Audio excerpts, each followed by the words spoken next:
we hate uncertainty. We hate not knowing what's going to happen. So, and I think that's why I was stuck in a fearful state, because that was what I knew. Like, I knew what it felt like to be scared. I knew what it felt like not to be brave. And so that's why I was stuck. And yeah, it's about just making the decision of where you want to go. And then, yeah, taking that next step in front of you, however small it could be, just moving forward. And that was another mindset shift as well. I actually started working with a mindset coach in 2023, so about a year and a half before the games. And by that point, I was still super scared. There was a race coming up in a couple months, and I'm like, I've done all the training. I'm strong, but I'm terrified of racing still. Like, I don't know if I can do this. And the exercises I did with him was firstly just figuring out where I wanted to go. And that was the first time I said I wanted to win an Olympic gold medal. And he made me go through a visualization of like, how are you going to be feeling? What foot are you going to use to step up on that podium? What are you seeing? What are you hearing? How are you feeling? And I just imagined everything down to how I was going to celebrate and jump up, and how ugly crying I would be. Yeah. But at that time, it felt so unattainable. It felt so far out of reach. It was something that I really wanted, but I'm like, how the hell am I going to get there?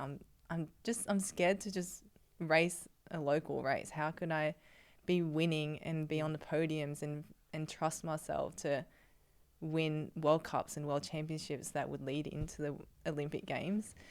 But I think what I'm trying to say is that sometimes allowing yourself to want something that feels unattainable is hard, but it's one of the first steps, because knowing what you want is everything. Like, once you figure out what you want, then you know where that next step is going to be.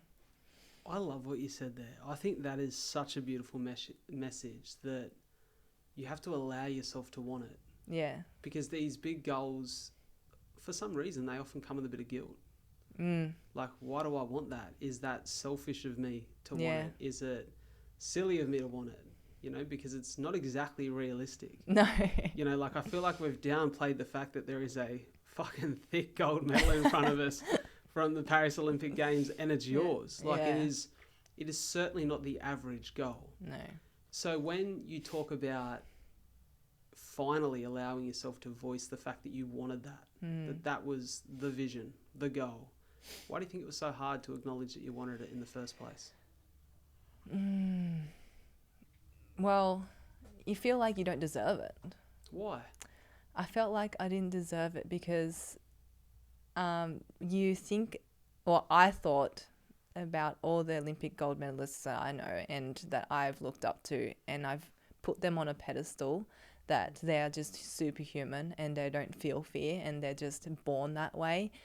And looking into myself, I knew that I wasn't that way, which is totally wrong. Like, they are not any different to any of us. And so I was like, I don't know if I deserve it. I'm still scared of racing, and I don't know if I can get to a point. I don't even know if I'm good enough, you know. But I'm not sure what allowed me to what made me allow myself to want it. Maybe it's just because that mindset coach Stuart, he just allowed me to voice it, and his reaction to it was just like, yeah, cool. He wasn't like, are you sure you can do it? Or like, he never doubted me for a second. And he was an instrumental part of my journey because he held on to that belief for me, even if I didn't believe it myself. So through every setback that I had, I'll ring him up and be like, I don't know if I can do this, Stuart. And then he's like, well, it's all part of it. Like, I'm holding on this belief for you. It's all part of it. You're still going to win.